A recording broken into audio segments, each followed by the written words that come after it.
Me, the storyteller.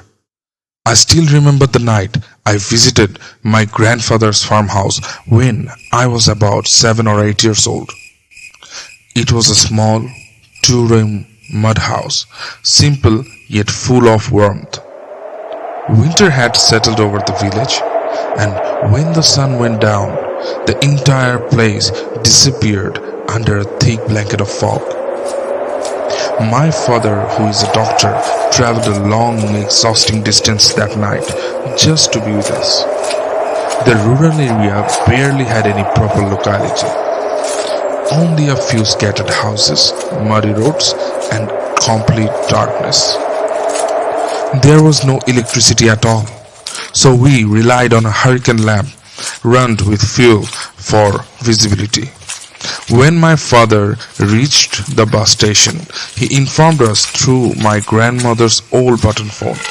I remember my nana and uncles picking up some bamboo sticks and marching together to bring him home. In those days, wild fox were a really threat in that area. They attacked in packs, and the people always walked in groups after dark.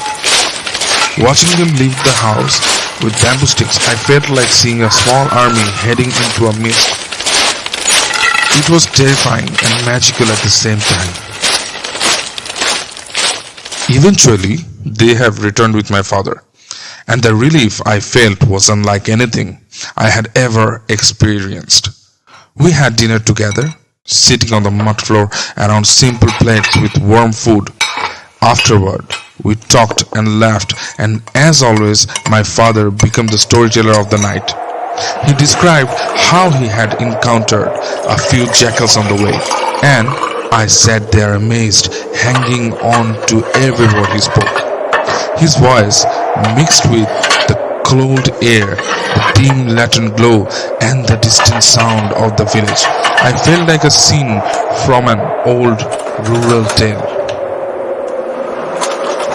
When it was time to sleep, we lay down on a bed that wasn't really a bed at all.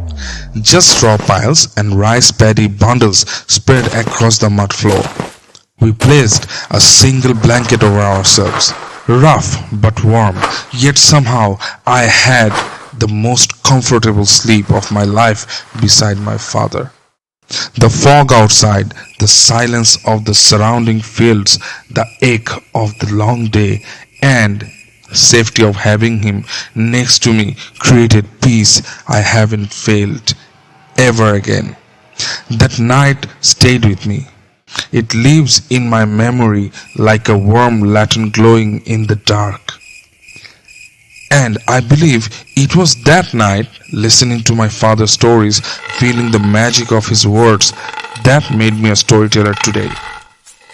The mud house, the winter fog, the bamboo sticks, the wild foxes, the dim light, and my father's voice all shaped me somehow, something inside me. Sometimes one night is enough to change the course of a life. For me, that simple foggy winter night in my grandmother's house did exactly that. Even today, whenever I tell a story, a part of that old mud house speaks through me. Thank you so much.